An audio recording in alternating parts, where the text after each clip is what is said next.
د پورته پولینوم ټول حلونه یا د x له محور سره تقاطع په لاندې ګراف کې په نښه کړئ. دلته موږ او تاسو ته د x او y محورونه راکړل شوي دي او موږ او تاسو باید د راکړل شوي px مساوي کیږي له x مکعب جمع x مربع منفي 9x منفي 9 پولینوم ټول حلونه یا ټول هغه ټکي چې د دې ګراف یې د x له محور سره قطع کوي په دې ځای کې په نښه کړو. حل خپله څه معنا لري؟ مخکې مې هم یادونه وکړه. حل په دې معنا چې د x په هغې قیمتونو سره د راکړل شوي پولینوم خپل قیمت صفر شي یا د x مکعب جمع x مربع منفي 9x او منفي 9 قیمت ورباندې صفر شي. ښه، نو دا په کومو قیمتونو کیدای شي چې صفر شي؟ د دې کار لپاره چې موږ تاسې دا قیمتونه لاسته راوړو نو راځئ چې دلته د دې ترمنځ مشترک ضریبونه ونیسو تر څو پورې وکولی شو په اسانۍ سره حلونه یا هغه د x قیمتونه چې دا ورباندې صفر کیږي لاسته راوړو. که چیرې دلته د x او x مربع ترمنځ یو مشترک ضریب ونیسو او همداراز د 9x او منفي 9 ترمنځ هم یو مشترک ضریب ونیسو نو کیدای شي چې کار مو لږ څه اسانه شي. دلته که چیرې x مربع مشترک ونیسو x مربع ضرب x جمع یو بشي x جمع یو او دې خواته که چیرې راشو دلته به منفي 9 مشترک ونیسو منفي 9 ضرب دا ځای که تقسیم کړو دا به x شي x منفي مثبت ځکه منفي تقسیم په منفي مثبت کیږي یو.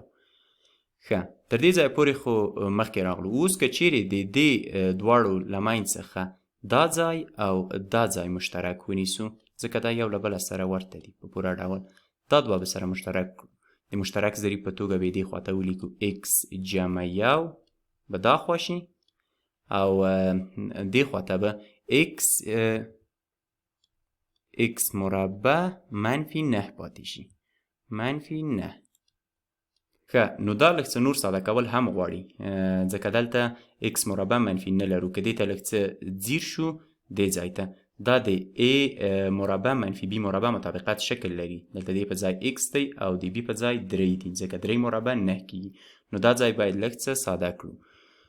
لومړی به دا په خپله ولیکو x جمع یو ضرب او دې خواته دا که ساده کړو نو دا به یو به شي x مثبت 3 او بل به هم x منفي 3 شي.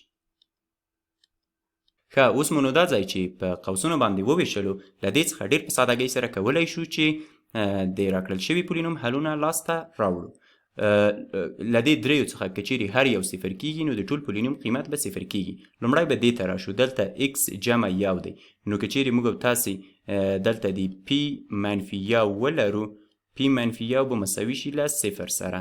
خپله حل د موږ او تاسې په دې ځای کې x به مساوي شي له منفي یو سره او دې ځای ته که چیرې راشو دلته نو p د منفي 3 مساوي کیږي له صفر سره ځکه که دا ځای منفي 3 دلته د x په ځای ولیکو صفر کیږي نو بل حل مو منفي 3 دی او دلته که چیرې ورته وګورو دلته نو بیا p د 3 مساوي ده له صفر سره ځکه که دلته قیمت ولیکو صفر کیږي یا بل حل مو x مساوي دی له 3 سره. درې حلونه مو لاسته راوړل. اوس به راشو او همدا حلونه به دلته په ګراف کې په نښه کړو. په یو حل x مساوي کیږي له 3 سره یا دا ټکی دی. دویم ته که چیرې وګورو هغه x مساوي دی له منفي 3 سره یا دا ټکی او دریم ته که چیرې وګورو x مساوي دی له منفي 1 سره نو منفي 1 دا ځای راځي. دا به درې هغه ټکي شي چې په دې ټکو کې د راکړل شوي پولینوم ګراف د x له محور سره قطع کوي. که څه هم دا ټکي موږ تاسو ته په بشپړ ډول ګراف په لاس نشي راکولی خو د ګراف رسمولو په وخت کې له موږ تاسو سره ډیره زیاته مرسته کولی شي. کیدای شي په اټکلي ډول ووایي چې دا ګراف په داسې ډول یو ګراف وي یا هم کیدای شي په داسې ډول یو ګراف واوسي خو د دې ډول ګراف رسمول لږ څه ډیر کار ته اړتیا لري او نور پارامترونه هم باید په نښه شي.